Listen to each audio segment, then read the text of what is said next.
Assalamualaikum warahmatullahi wabarakatuh. Darsun al-an usulul fiqh.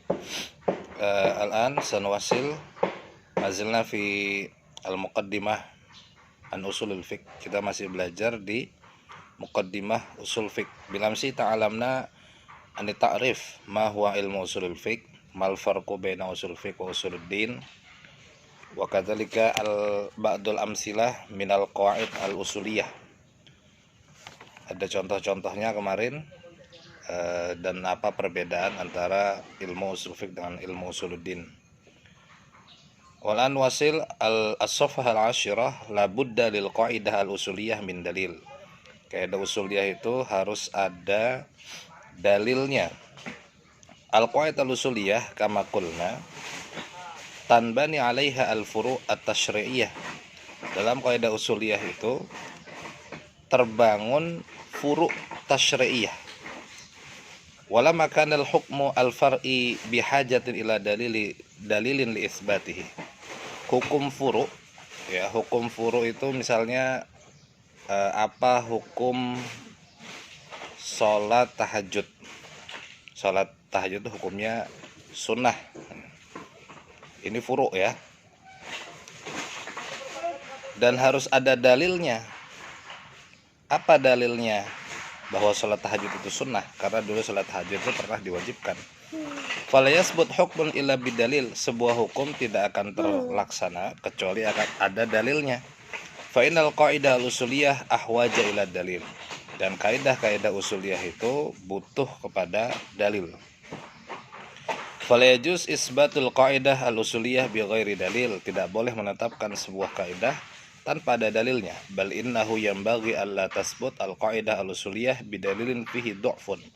Bahkan tidak semestinya sebuah hukum diambil dari kaidah yang hukumnya lemah. Seperti misalnya hadis yang dhaif misalnya. Kal hadis al-hasan wa nahwihi. Bahkan hadis yang hasan saja masih dipertimbangkan untuk dijadikan sumber dalil. Tapi kalau hadis sahih itu sudah mesti kuat landasan hukumnya atau kekuatan hukumnya. Wa dzalika li annaha yanbani 'alaiha majmu'atun kabiratun minal ahkam. Karena dalam kaidah, dalam dalil yang kuat itu terdapat hukum-hukum pula yang kuat. Fala budda an takuna rasikhah qawiyatus subut likai tahsul at-tuma'ninah bima yanbani 'alaiha minal ahkam. Kalau dalilnya itu kuat, maka kita melaksanakannya pun dengan penuh tumakninah, ketenangan, tidak ragu. Jangan-jangan ini masih khilaf ulama. Nah, contohnya sholat 5 waktu, sudah tahu kita hukumnya adalah wajib, yang meninggalkannya dosa. Maka dalam melaksanakan sholat 5 waktu kita bisa memahami dan meresapi nilai-nilainya. Bahkan khawatir, takut akan dosa apabila kita meninggalkan sholat 5 waktu itu. Adilatul qawaid al-usuliyah. Ada macam-macam sumber dalil usuliyah. Bistiqra'i ma sana'ahu ulama al-usul, yang telah dibuat, ditentukan oleh para ulama usul fikih fil ummah islamiyah.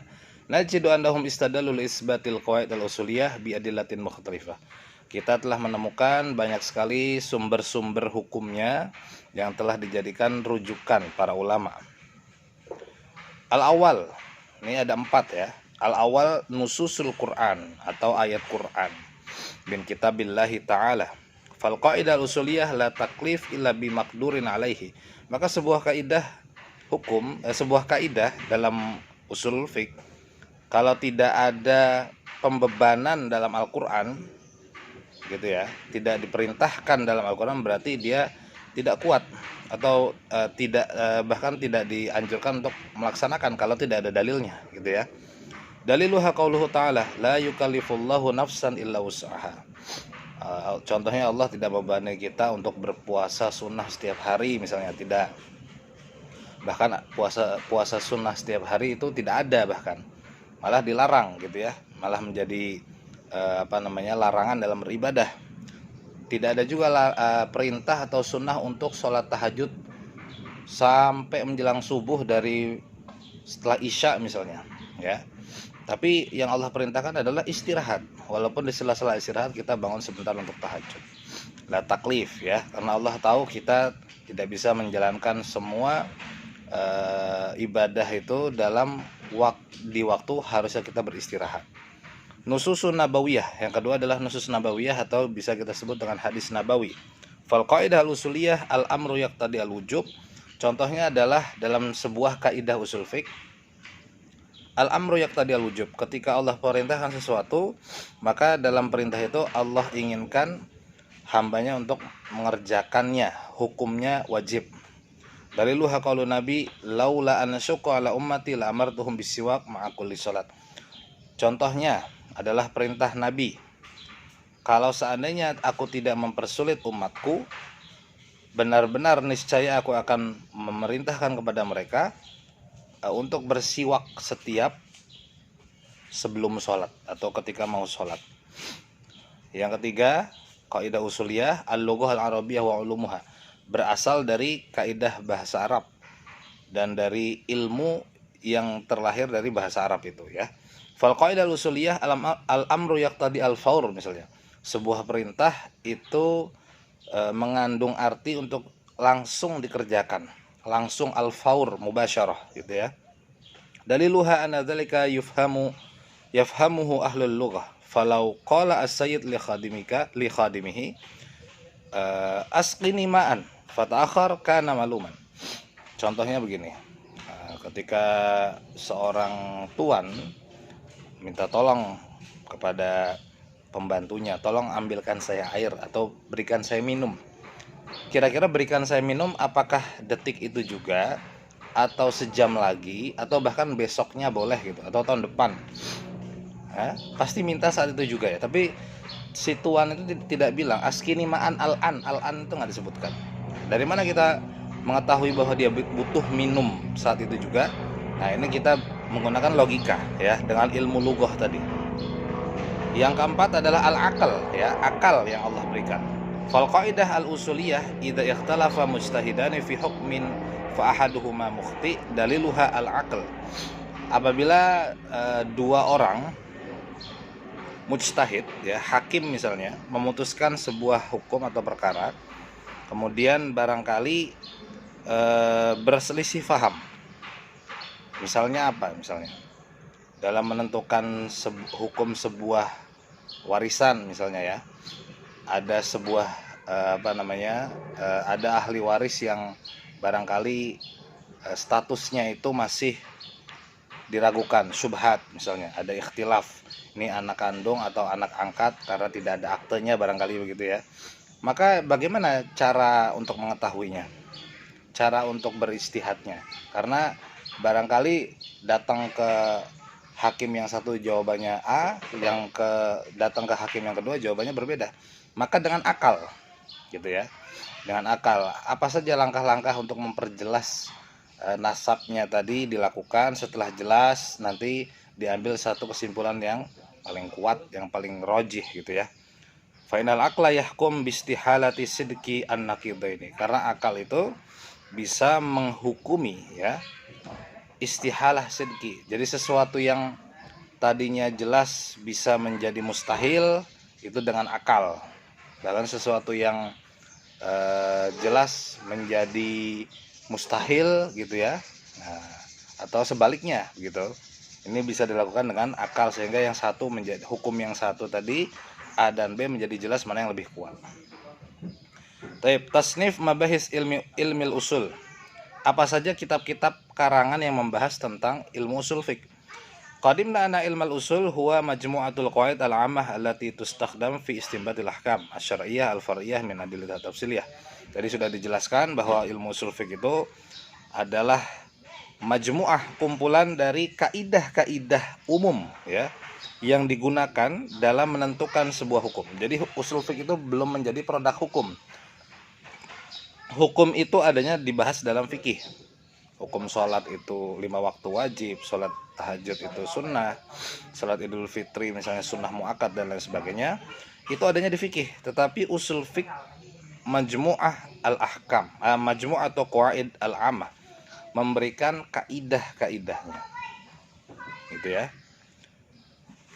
Tentu saja diambil dari dalil tafsili, diambil kaidah-kaidah itu dari dalil-dalil yang sangat rinci. Walaysa minal munasib an tusarrida hadhil qawaid saradan kaifama ittafaq bal al munasib litashili tasawwuriha wa dirasatiha an yakuna iradiha hasba tartib muayyan. Jadi tidak pantasnya, tidak semestinya kaidah-kaidah usul fikih itu bukan diambil bagaimana enaknya, bagaimana kesepakatan antara ulama yang ada di situ, bukan kesepakatan personal, tetapi kaidah-kaidah itu dibuat ya, disusun, dirumuskan untuk mempermudah urusan gitu ya. Tashil tasawwuriha wa dirasid, dan juga untuk mempermudah orang-orang dalam mempelajari kaidah-kaidah itu atau menerapkan kaidah-kaidah itu ya. Wa takhtalifu taraik al-usuliyyin fi tartibihim laha, dan berbagai macam kaidah-kaidah yang disusun oleh para ulama.